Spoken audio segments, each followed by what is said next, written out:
selamat pagi anak-anak. Nah, untuk kali ini Ibu akan berikan kisi-kisi soal yang nanti kalian bisa pakai untuk bahan penilaian akhir semester ganjil yang akan dilaksanakan dari tanggal 30 sampai 5 Desember nanti. Nah, untuk kisi-kisi soal ini ya berarti kemungkinan model-model soal yang akan keluar pada saat penilaian akhir semester ya modelnya seperti ini. Jadi ini kalian bisa pakai bahan untuk pelajaran atau kalian pelajari nanti sebelum PAS. Nah, di sini Ibu akan berikan sebanyak 7 soal kisi-kisi dan kalian wajib menyimaknya dari awal sampai akhir supaya kalian paham bagaimana cara menyelesaikan atau memecahkan dari soal-soal yang ada. Oke, kita mulai dari soal yang pertama. Nah, soal yang pertama di sini ada sebuah gambar. Nah, soalnya seperti ini. Besarnya hasil pengukuran pada gambar di atas adalah, nah gambar ini, gambar apa namanya? Ya, ini adalah gambar dari sebuah mikrometer skrup. Nah, di sini ada sebuah benda yang diukur. Nah, ini adalah paku. Berapakah hasil pengukuran dari panjang paku ini? Nah, di sini sudah terlihat hasil dari pengukurannya. Nah, bagaimana cara membaca hasil pengukuran dari sebuah mikrometer skrup? Nah, kalian harus ketahui di mikrometer skrup itu ada skala utama dan skala nonius. Jadi yang di atas ini adalah skala utama, yang di bawah adalah skala nonius.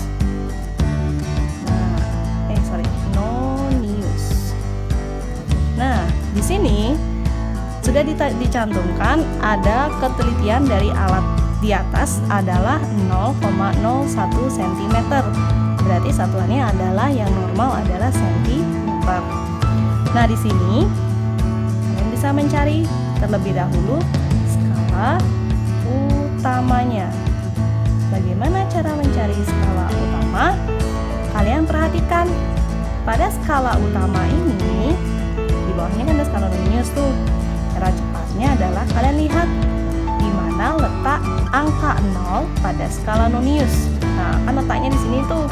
Nah, jadi angka 0 ini berada setelah dari satu garis setelah angka 1. Berarti angka 0 ini berada setelah dari 1,1 cm. Kemudian kamu sudah dapat nih skala utamanya. Sekarang skala noniusnya. Skala noniusnya, kalian lihat mana garis yang berdempetan antara skala nonius dengan skala utama. Kalian lihat dari angka 0 sampai 10 ini mana garis yang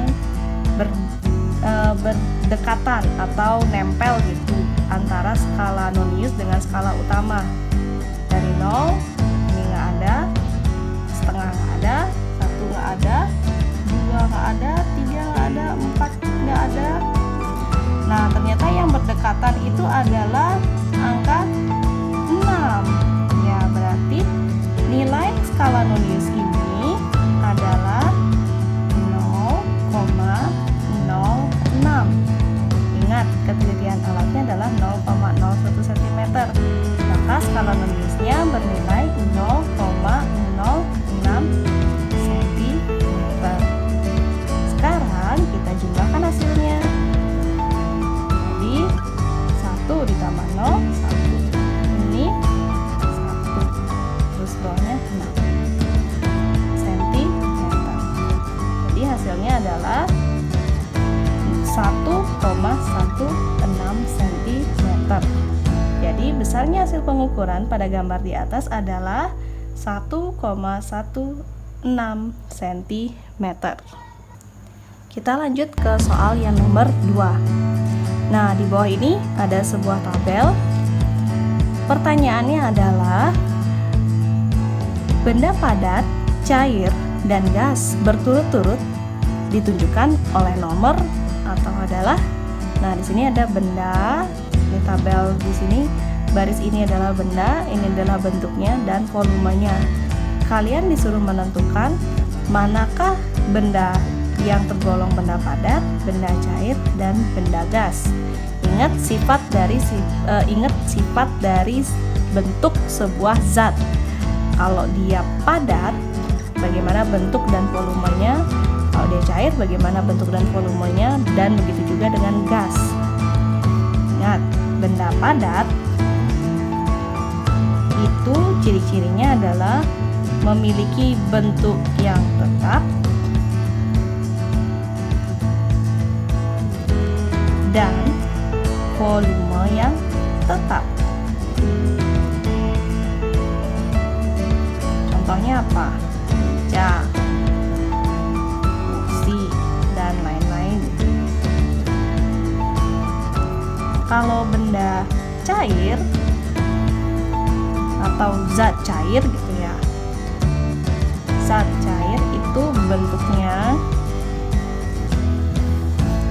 berubah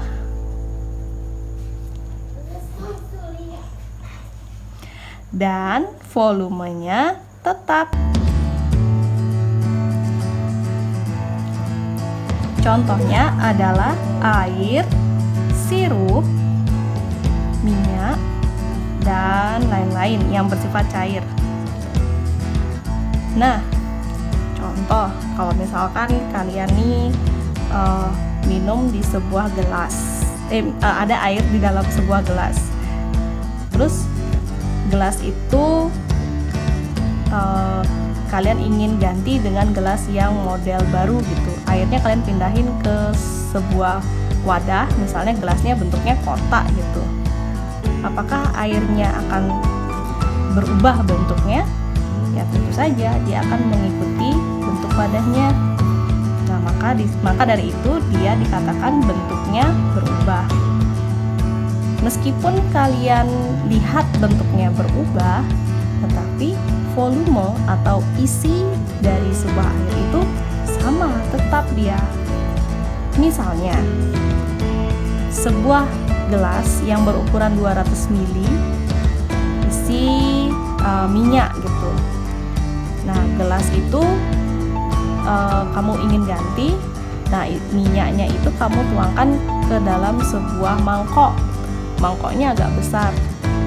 Apakah volumenya akan berubah atau isinya akan berubah? Tidak, dia nggak akan berubah.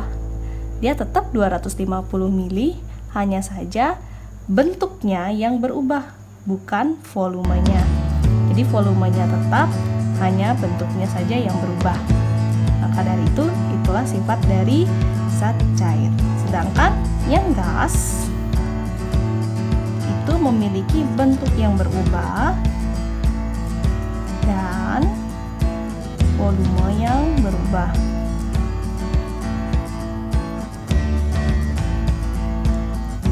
Gas itu dia fleksibel, dinamis gitu dia. Gampang berubah volumenya dan juga bentuknya juga gampang berubah. Tuh, nah dari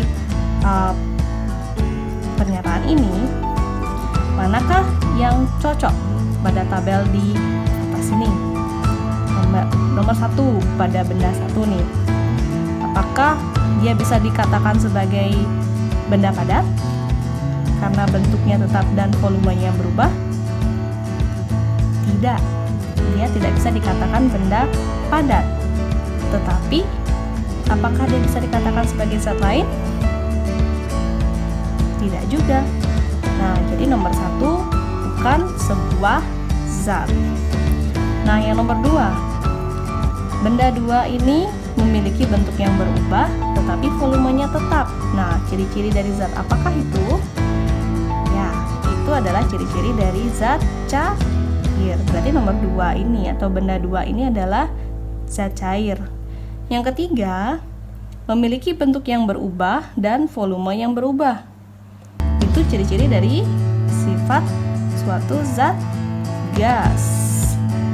Nah, yang keempat sudah pasti berarti bentuknya tetap, volumenya tetap, berarti dia adalah zat padat. Nah, jadi benda padat, cair, dan gas berturut-turut adalah benda padatnya. Ingat ya, berturut-turut berarti harus diurutin ya. Benda padatnya pada benda 4, benda cairnya itu pada benda 3, dan benda gas itu ada pada benda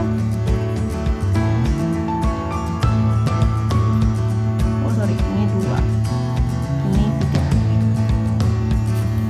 Tuh. Jadi benda padatnya 4, benda cairnya 2, benda gasnya pada benda 3. Ya, jadi itu jawaban yang tepat. Soal yang ketiga. Nah, ini tentang perubahan dari suatu zat. Ada perubahan fisika dan kimia. Nah, di sini ada beberapa peristiwa dari nomor 1 dan 5. Peristiwa yang pertama, nasi yang menjadi basi. Yang kedua, ada es yang mencair. Yang ketiga, besi yang mengkarat. Yang keempat, dupa menjadi abu. Yang kelima, air yang menguap. Nah, yang ditanya, perubahan fisika dinyatakan pada peristiwa bernomor 1, 2, atau 3, atau 4, atau yang berapa? Nah, itu pertanyaannya. Nah, di sini yang harus kalian pahami adalah perbedaan dari perubahan fisika dan kimia. Kalau perubahan fisika, namanya juga fisika, berarti yang berubah adalah fisiknya, bukan isinya. Jadi yang berubah adalah bentuknya saja. Contoh, air menjadi es atau es yang menjadi air. Jika es yang dipanaskan atau dia ditaruh pada suhu ruangan, maka es tersebut akan mencairkan. Nah, ketika dia mencair, dia akan berubah menjadi air kembali lagi. Maupun minyak. Kalau minyak dibekukan gitu, terus habis itu nanti ditaruh di suhu ruangan, dia akan kembali lagi seperti minyak. Nah, itu yang disebut dengan perubahan fisika. Jadi yang berubah adalah bentuknya, bukan rasanya, bukan kandungannya, bukan warnanya, dan lain-lain. Kalau perubahan kimia, berarti ada proses kimia yang terjadi pada suatu zat tersebut atau pada suatu benda tersebut. Contoh, kalau misalkan kamu membakar sampah. Nah, kalau kamu bakar sampah, otomatis sampah kamu itu akan menjadi abu. Terus hasil pembakarannya itu berupa gas. Jadi asap dia kan. Nah, berarti bentuknya kan berubah tuh. Dari dia sampah, misalnya sampah padat gitu, kayak daun atau ranting pohon, terus dia dibakar jadi dia abu dan jadi asap. Apakah asap dan abu itu bisa kembali lagi menjadi ranting dan daun? Tidak. Itulah yang disebut sebagai perubahan kimia. Jadi dia tidak bisa kembali ke bentuk semulanya. Nggak kayak es yang mencair, nggak kayak minyak yang membeku. Jadi dia akan kalau perubahan kimia tuh dia nggak bisa kembali lagi ke bentuk asalnya, dan dia mengalami perubahan warna, perubahan bentuk, perubahan kandungan atau zat yang terkandung di dalamnya. Kalau tadinya daun dia memiliki klorofil, ketika dia dibakar dia nggak punya klorofil lagi, jadi dia warnanya nggak hijau. Atau misalnya apel yang kamu potong dengan sebuah pisau, dia akan berubah warna menjadi kecoklatan. Nah, itu yang disebut sebagai perubahan kimia karena dia sudah mengalami oksidasi dan dia mengalami perubahan warna, serta pasti ada perubahan kandungannya. Ada kandungan yang berubah dalam apel tersebut. Nah, dari peristiwa 1 sampai 5, kalian harus tentukan manakah peristiwa perubahan fisika, mana yang kimia. Kita mulai dari yang nomor 1. Nasi yang menjadi basi. Nah, basi berarti apakah dia memiliki perubahan bentuk? Nasi menjadi basi. Bentuknya tetap nasi, berarti tidak mengalami perubahan bentuk. Apakah dia mengalami perubahan warna? Bisa saja, karena nasi yang basi bisa saja dia akan mengalami perubahan warna. Ada juga yang enggak. Terus, apakah dia mengalami perubahan rasa? Jelas, pasti ada perubahan rasa.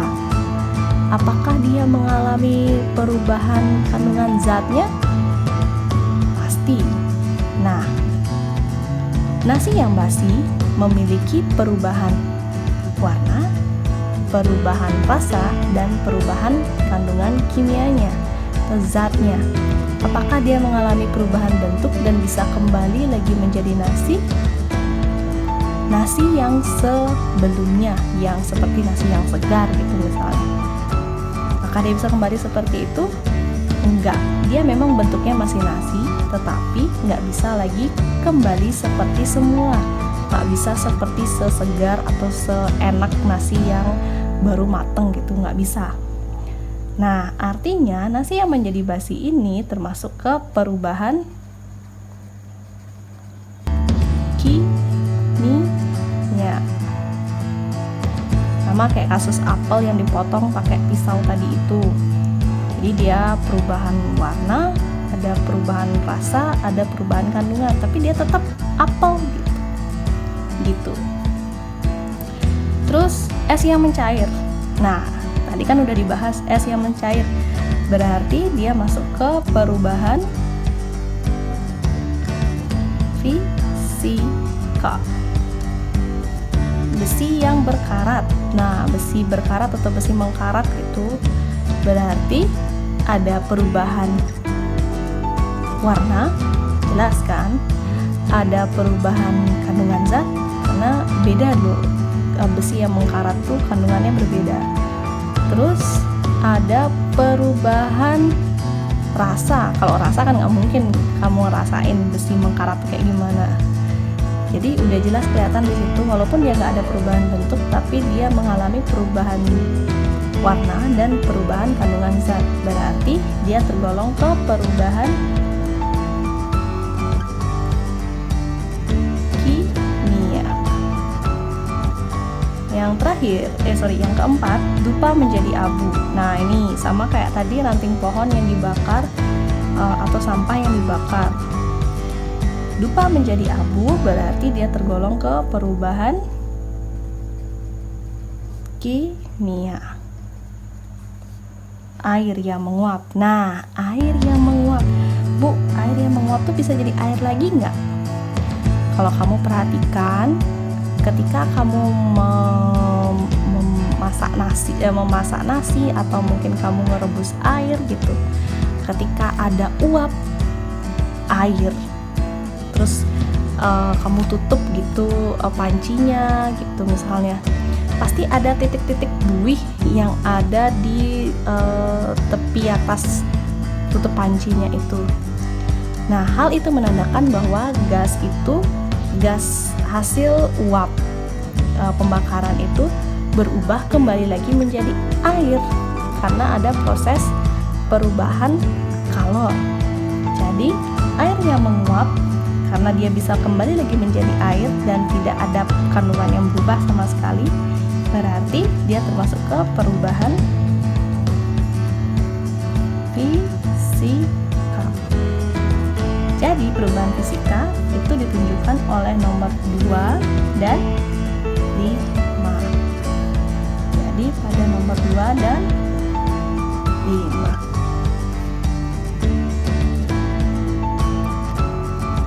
Kita lanjut ke soal yang keempat. Nah, ini sudah masuk ke suhu. Di sini soalnya, sebuah benda yang memiliki suhu 40 derajat Celcius Jika alat ukur temperatur diganti dengan skala Fahrenheit, maka temperatur menjadi, nah berarti 40 derajat Celcius ini kalau diubah ke Fahrenheit sama dengan berapa Fahrenheit kah dia? Nah, yang perlu kalian ketahui adalah skala dari masing-masing satuan suhu.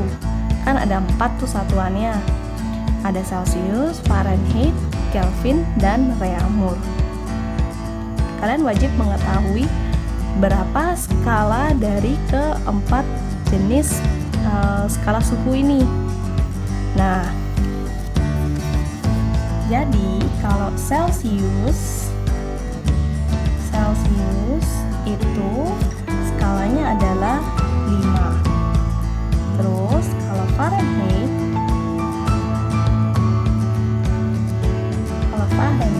itu adalah 9. Kemudian kalau Reaumur itu skalanya adalah 4 dan Kelvin adalah 5. Nah, ada 2 skala yang istimewa, yaitu Fahrenheit dan Kelvin. Fahrenheit itu dibarengi dengan angka 32, sedangkan Kelvin dibarengi dengan angka 273. Nah, jadi ketika kalian mengonversi suhu atau mengubah skala suhu dari Celsius ke Fahrenheit, nah kalian lihat dari angka 5 ke angka 9, apakah angkanya bertambah atau berkurang? Dari 5 ke 9, berarti dari Celsius ke Fahrenheit ya. Dari Celsius ke Fahrenheit apakah angkanya bertambah atau berkurang? Nah, kalau itu kan artinya bertambah. Jadi nanti ketika kalian mengubah skala dari Celsius ke Fahrenheit, itu harus ditambah 32. Tetapi kalau sebaliknya dari Fahrenheit ke Celsius, dari 9 ke 5, kan turun itu. Kalau turun berarti kan berkurang. Jadi kamu harus menguranginya dengan 32. Jadi kalau Fahrenheit ke Celsius, kebalikannya dia. Tadi kan ditambah tuh kalau Celsius ke Fahrenheit. Sekarang Fahrenheit ke Celsius itu dikurangi 32. Nah, kalau misalkan Kelvin, nah kalau dari Celsius ke Kelvin 5 banding 5 kan sama dengan 1. Jadi nggak perlu kamu hitung lagi 5 banding 5-nya. Kamu tinggal tambah aja 273. Misalnya nih 40 derajat Celcius sama dengan berapa Kelvin, ya tinggal kamu tambahin aja 40 tambah 273, segitulah dia hasil dari pengukuran skala Kelvinnya. Terus kalau Reaumur gimana? Kalau Reaumur biasa aja skalanya, perhitungan skalanya. Jadi 4 banding 5 dikali 40 kayak gitu. Nah, kita coba aja nih ya, kita cari Fahrenheit. Nah, dari sini kita diketahui adalah T1 sama dengan 40 derajat Celcius. Yang ditanya adalah derajat Kelvin. Derajat Fahrenheit, sorry. Berapa derajat Fahrenheit dia? Kalau kalian mau nyari yang Reaumur sama Kelvin, nah ini ya, langsung kita cari. Nah, berapa derajat Fahrenheit, berapa derajat Reaumur, Kelvin, berapa derajat Reaumur. Nah, kita cari yang Fahrenheit terlebih dahulu. Jawab.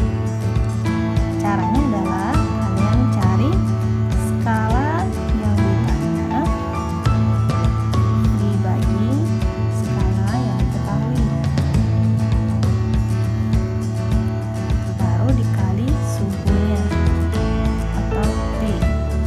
Kalau misalkan ingat Fahrenheit berarti ya perlu ditambah 32, kalau Kelvin ya perlu ditambah 273 gitu. Yang pertama kita coba yang Fahrenheit. Berarti skala diketahui, skala ditanya per skala diketahui dikali suhu. ditambah 32. Kenapa begitu? Karena kita mau mengubah dari Celsius ke Fahrenheit, berarti kan bertambah nih, ditambah 32. Di derajat Fahrenheit sama dengan skala ditanya, berarti kan Fahrenheit, berarti 9 per skala yang diketahui yaitu Celsius 5 dikali suhunya adalah 40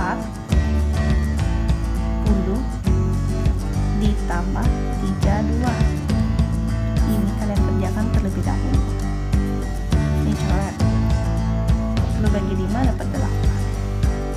9 kali 8 72 ditambah 32. Hasilnya adalah 104 derajat Fahrenheit. Terus kita mau mengubah dia jadi satuannya Kelvin, derajat Kelvin, sama kayak tadi. Skala ditanya,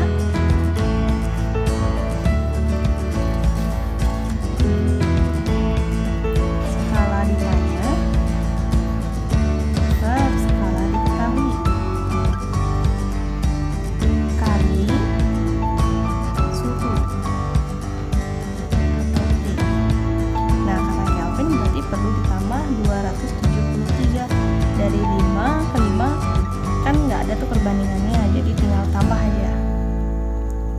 Jadi 5 banding 5 kali suhunya adalah 40 tambah 273. Ini dikerjakan dulu, berarti 1 kali, kan 5 bagi 5 kan 1 tuh, kali 40 tambah 273. Hasilnya adalah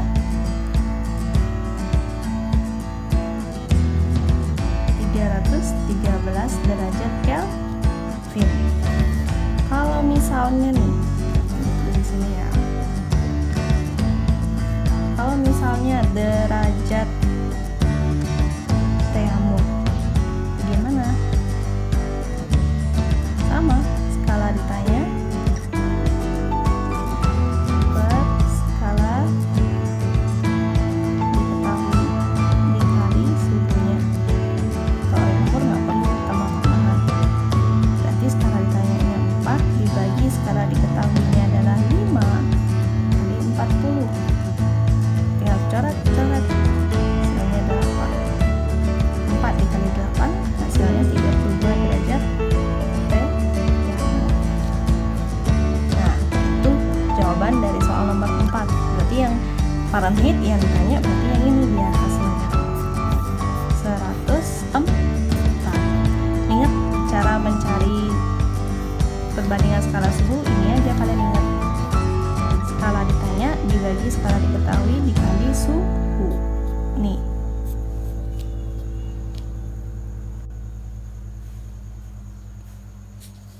Kita lanjut ke soal yang nomor 5. Di sini sebuah zat cair memiliki massa 5 kg dipanaskan dari suhu 30 derajat menjadi 70 derajat Celcius dengan memerlukan panas sebesar 20.000 joule. Kalau jenis zat cair tersebut adalah berapa joule per kilogram derajat Celcius? Nah, berarti kalian sudah masuk ke materi kalor. Nah, kalau materi kalor itu kuncinya adalah Q sama dengan M kali C kali delta T. Nah, atau kalian bisa buat nih mode segitiganya. Q sama dengan M kali C kali delta T. Jadi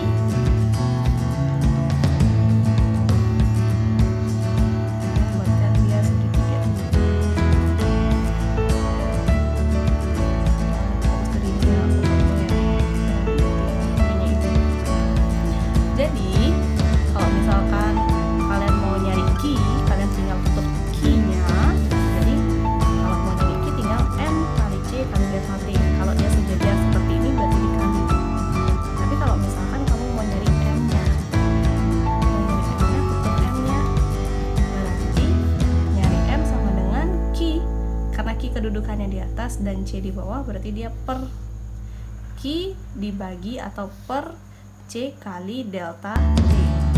Kalau mau nyari C, berarti tetap C-nya Q dibagi M kali delta T.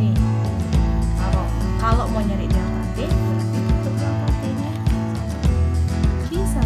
Q per M kali C, atau delta T sama dengan Q per M kali C. Nah, tinggal main itu ya, tutup-tutupan aja. Nah, kita buat dulu diketahui. Nah, pertama yang diketahui adalah nih, masanya adalah 5. Ingat ya, M adalah massa. Masanya adalah 5 kg. Terus dipanaskan dari suhu 30 derajat Celcius menjadi 70 derajat Celcius. Berarti dari 30 ke 70 kan ada perubahan suhu tuh. Dari 30 ke 70 artinya ada peningkatan suhu atau delta T, selisih suhu ya. Suhu akhir dikurangi suhu awal. Suhu akhirnya 70 dikurangi 30 dan Celcius kan udah sama tuh. Nah, itu dikurangi 30 hasilnya adalah 40 derajat Celcius. Terus memerlukan panas sebesar 200 joule. Kalau udah joule berarti dia adalah kalor atau Q. Q-nya adalah 20.000 joule. Jadi bukan ini ya. Q adalah kalor. Kalor nama lainnya adalah panas. Satuannya adalah joule. N adalah massa. Satuannya adalah kilogram. Terus C adalah kalor jenis. Kalor jenis satuannya adalah joule per kilogram derajat Celcius. Sedangkan yang terakhir adalah delta T atau selisih suhu. Satuannya, kalau ini kan derajat Celcius, berarti ya di sini juga derajat Celcius. Nah, sekarang yang ditanya itu adalah C-nya. C-nya berapa? Berarti kalor jenisnya itu berapa? Nah, sekarang cara mencarinya adalah ikuti segitiga yang tadi, yang ini. Nah, ingat C-nya ditutup. Berarti C sama dengan Q dibagi M dikali T. C sama dengan Q dibagi M kali delta T. Nah, C sama dengan Q-nya berapa tadi? 20 derajat Celcius. 20.000 joule. Joule. Satuannya tulis saja. Per M-nya berapa? 5 kilogram. Kali delta T 40 derajat Celcius. Nah, C sama dengan ini dulu dikali 5 kali 4-nya di bawah dulu dikerjainnya. 20.000 joule per 5 kok 5 kali 4, sorry ya, 5 kali 4 20, tambahin 0 lagi 1, 200. Nah, di sini kan KJ, di sini derajat Celcius, berarti nyambung dia KJ per derajat Celcius. Nah, bisa nggak dibagi ini? Nih yang di atas sama yang di bawah bisa nggak dibagi? Bisa. Caranya adalah jumlah nolnya. Ini kan ada 2 nolnya tuh, ada 2 nolnya juga di atasnya. Jadi sisanya adalah 200 joule per 2 kilogram. Ini sorry, nggak pakai gini, derajat Celcius.